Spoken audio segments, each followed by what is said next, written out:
Hi my loves, welcome to Olives. In this tutorial I'll share with you how to make a straight neckline off shoulder dress with pleat. So if this is something you are interested in and you are driven by the thumbnail, do keep on watching and let's get right into this tutorial.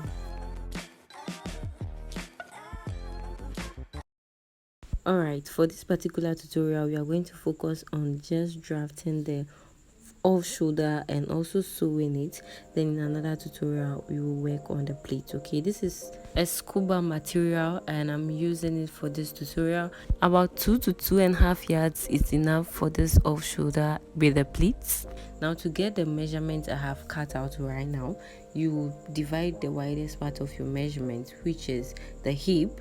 If your hip is the widest, divide it by 4 and add extra 3 inches for allowance. Now the measurement I'm working with is 40 divided by 4 is 10 plus 3 inches is 13 inches. So that is what I have here, and this is the center front. I'm going to draw out the starting point here. Okay, now after this is where you determine the depth of your off shoulder neckline. So you may do 5.5 to 6 inches. Now I'm going to use 5 inches. By the time I sew, I would have 5.5 inches. Okay, so I'm going to place these 5 inches right on the starting point and mark my shoulder to nipple, my shoulder to underbust, and my shoulder to waist. I also went ahead to measure shoulder to chest, which wasn't really needed, but again I measured it right, and then I went ahead to mark them into a straight line. Now the nipple to nipple measurement I'm using here is 7 inches. Dividing this 7 inches by 2 is 3.5. okay, so with this 3.5, since this is a freehand, we need an allowance. Okay, so we are going to add half-inch allowance to whatever we have. Mine is 3.5, so plus half-inch, that will be 4 inches. So I'll mark this 4 inches on the waistline, on the underbust, and then on the nipple line. At the top part, which is going to be the neckline, we are going to add extra 1 inch to whatever result we had. So mine is 4 inches plus 1 inch is 5 inches. So I'll add it here and then connect all these points together as shown. Now I'm going to use a total dart of 1.5 inches. As usual, I'll mark half-inch towards the center front and mark the rest, which is 1 inch towards the side. I'll mark the same thing on the underbust this way, and I'll connect with a straight line and also use a curve to connect from the underbust to the nipple point, just as shown. Alright, so we need to take a dart at the top part to tighten the bust area. So we are going to mark 1 inch on both sides. That's a total of 2 inches. That I'll connect with a straight line here like this, and also use a curve to connect as shown. Alright, so we will be taking this part off. Moving on, I'll move to a paper and continue. So we are going to measure the top part of the bust, that's the upper bust, and whatever measurement you have. Mine is 33 inches. We'll divide it by 4. Now since this is a stretchy material, I'm going to subtract 1 inch from whatever result I have, and I'll place it on the neckline. Okay, this is a stretchy material. If you are not using a stretchy material, maintain whatever measurement you have. Okay, if you are wondering if the bust area will not be shortened, since it's a stretchy material, it will make up for it. Okay, now within this measurement here we have the dart intake. If we cut off the dart, right, that means it will be shortened. Now I'll measure from here, that's 4 inches, and continue from here like this. That's about 5.25, while we need 7.25. That's the result I had. Okay, so to make up for this shortage, I'm going to replace whatever intake I have here, which is 2 inches from the initial measurement we had this way. Okay, so that means we've replaced that 2 inches. Now on the underbust, I'll measure quarter of the underbust and then subtract 1 inch, because again it is a stretchy material. Okay, alright, so I'll mark it here like this and replace the 1.5 inches intake we have here this way. I'll repeat the same thing to the waist, quarter of the waist. I'll subtract 1 inch and then replace the 1.5 inches intake. So with this, I'm going to go ahead to add 1 inch joining allowance, that's half inch, the joint part. We are going to add 1 inch, okay, so that by the time we sew, we do not shorten our measurement. Okay, so I'll just continue by connecting them together like this. Okay, we are done with the top part. We'll move to the lower part. Okay, again, by using the length of your measurement, this paper is short though, but starting from the 5 inches I took out, I'll measure my shoulder to hip. That's 10 inches from your waist measurement, and then you measure your full length plus extra 1 inch for allowance or whatever hemming allowance you intend to use. Okay, so I'll put all these points into a straight line. All right, so we used 4 inches for the bust part, right? We'll measure the same 4 inches here like this to the hem as well, and make a very straight line to meet up to the waist. So we are going to connect the dart we have from the waist to meet the hip, just as shown. Do you see? And I'll connect it the same way at this point like this. All right, so on the hip line, we are going to measure quarter of the hip, which is 10 inches minus 1, that will be 9 inches, right? So I'll measure it here like this, and then making sure we add a joining allowance of 1 inch, very important. Okay, now at the hem, I'm going to subtract 1 inch from the hem so it can shape a little bit. Okay, you can also do 1.5 depending on how tipped in you want your hem to look, or you want the dress to fit you. Okay, yeah, so that is it. And I'm going to add 1 inch side seam allowance to the side like this. You may also use half inch or whatever allowance you intend to. Okay,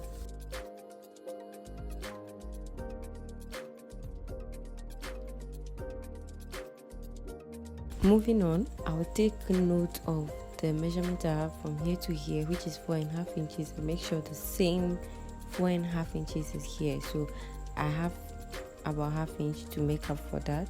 So that is what I did, and I've connected it down to the center front, which is what I have here. All right, so that is it. I'll move on to cut every single thing out.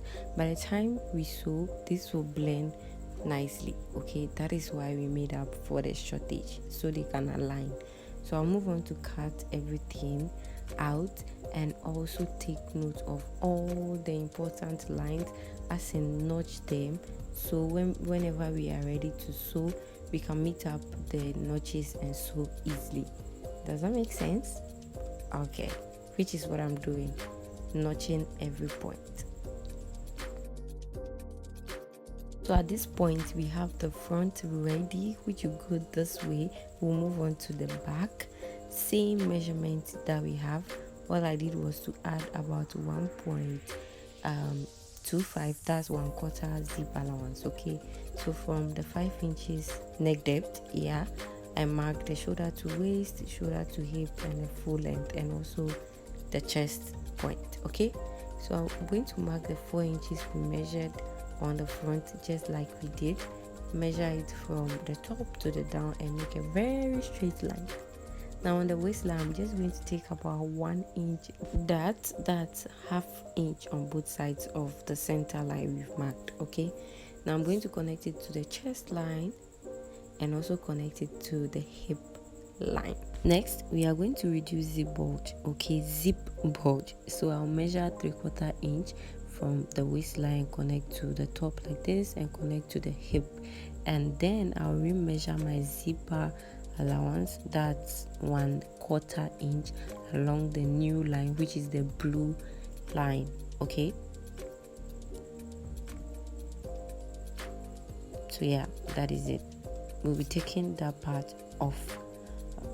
Now at the top part, just like we connected, I'm going to measure the same thing, quarter of the top part of my measurement plus 1 inch joining allowance, and from the new center back, which is the blue line, I'll measure quarter of my waist, right, minus 1 inch. I also replaced the 1 inch dart and added 1 inch joining allowance to it. I also went ahead to measure quarter of the hip minus 1 inch plus 1 inch joining allowance, and I subtracted 1 inch from the hem so it can tape in just like we did to the front. Okay, the only difference for the back is we reduced zip bulge and also added just 1 inch dart. Okay, I then went ahead to add 1 inch sewing allowance to the sides and also connected them. I went ahead to cut everything out just like the front. You realize that the length of this dress is actually longer than the paper, so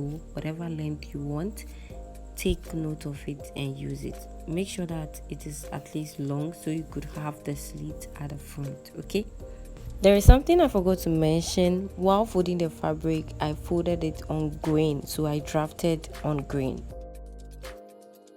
Now we are done with both front and back. The next thing is to join them together easily with the help of our notches. Okay, so I'm going to go ahead and pin all of them together. I'll pin the front and I'll pin the back as well. So I'm going to pick it this way and match the notches and pin them. Okay, so that is what I've done for the back. I added interfacing to the center back so it stabilizes for the zip to be fixed nicely. Since this is scuba and it hardly frees, I'm going to use this pinking shears, right? That's the zigzag scissors to knitting the perimeter of the dress. Okay, now this is a piece of fabric that I'm going to use to create facing. First of all, while I started, I used 4 inches facing, so I just pinned just one of the back and then shaped it just as you see, and then I went ahead to take note of the wrong side of the facing. I measured the depth of the facing I want, which is 4.5 inches. That was what I marked first, but later I reduced it. Okay, so whatever depth of facing you want, you just mark and then cut out. That's after shaping. I went ahead to do the same thing for the front as well. So this is how the back looks like. Okay, so let's move to the front. The front, center front is on fold, so you make sure it is also on fold. So I'm going to pin it this way. This is when I decided to make the facing, that's the depth of the facing, to be 3 inches instead. Okay, so I went ahead to shape as well like this and took note of wherever I wanted to stop and then cut out. I repeated the same thing to the side of the front.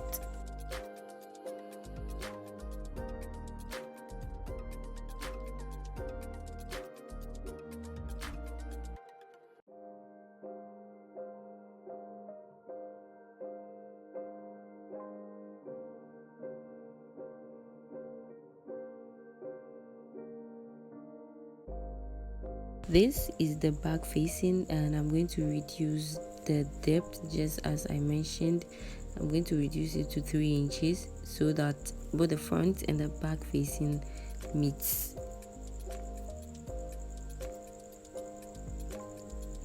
Alright, so while joining, whatever I do to the main piece, I'll do it to the lining. Okay, so let's move on to join the front. This is the center front, and then I'm just going to pin them together.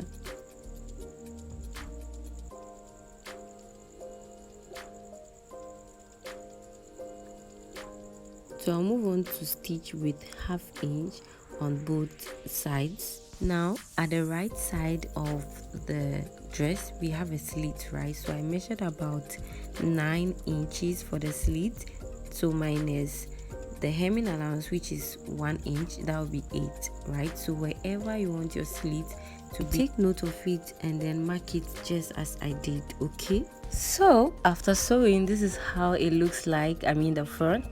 Normally seeing scuba and just knowing that it is stretchy is a different thing. This is really stretchy. The scuba is really stretchy, so I went ahead to trim off a little. Even after deducting, I went ahead to trim a little so it doesn't really like look gapey. It gives a good fit. Okay, I also trimmed the same thing for the back. Okay, so after sewing, I left off the slit. I ironed the bust area nicely, so you can see how it came out, and this is the slit as well. I picked to wherever I want it to be. Okay, I also went ahead to fix zip to the center back, and while fixing, I made sure that the allowance of zip, I always say zip has allowance, that excess at the top of a zip is an allowance, so I made sure it was part of the fixing, so that while knitting in the neckline, I'll knitting with it, right? So I'm not going to sew with the teeth itself, if it makes sense. Like, I do not want to sew on the teeth, so whenever I am done, it gets going to fold easily with no stress. Okay, so I'm going to go ahead and join both the front and back together with the sides. I also notched the waist and then the hip, so I just match them together. Okay, I'll repeat the same thing to the facings as well.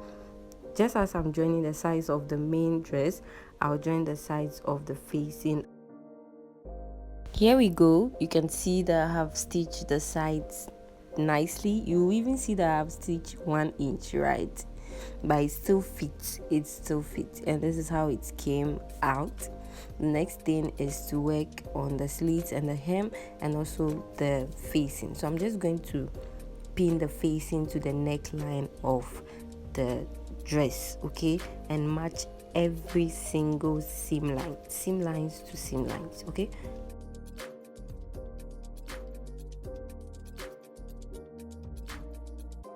at the center back, I'm going to flip out the zipper area like this and then place the facing on it. Okay, I'm just going to pin everything, and I'll go ahead to stitch with 1/2 inch round. Now after stitching, this is how it looks like. I am going to trim. I'll notch first, and I'm going to do something here called grading. Okay, I'm just going to trim one side of the allowance very deep. This is thick, the scuba is thick, so if you use both allowance together while under stitching, it will become very thick. So you need to trim one side down to at least the smallest, and then I'll go ahead to understitch. Yeah, this is how the under stitch looks like. The very last thing to do is to flip the center back backwards like this. That's the facing. I'll flip it backwards like this, and then stitch along the zip area, not on the zip but just along the zip. You can do this best by using your normal zipper foot. I'll repeat the same thing to the other side, and then when I'm done, I'm just going to turn it inside out like this, neatly done. The last thing is to tack every seam to the allowance, I mean the facing to the allowance, the seams together, just as you see me doing. I'm just going to pin them, and as I pin, I'm going to tack it down. Okay, my loves, this is the outcome of our tutorial today. This is how it looks like on me. I hope you try it out, and in the next tutorial we are going to work on the pleats. So turn on your notification bell to be notified. Thank you for watching, and subscribe. Okay, I'll see you in the next one soon.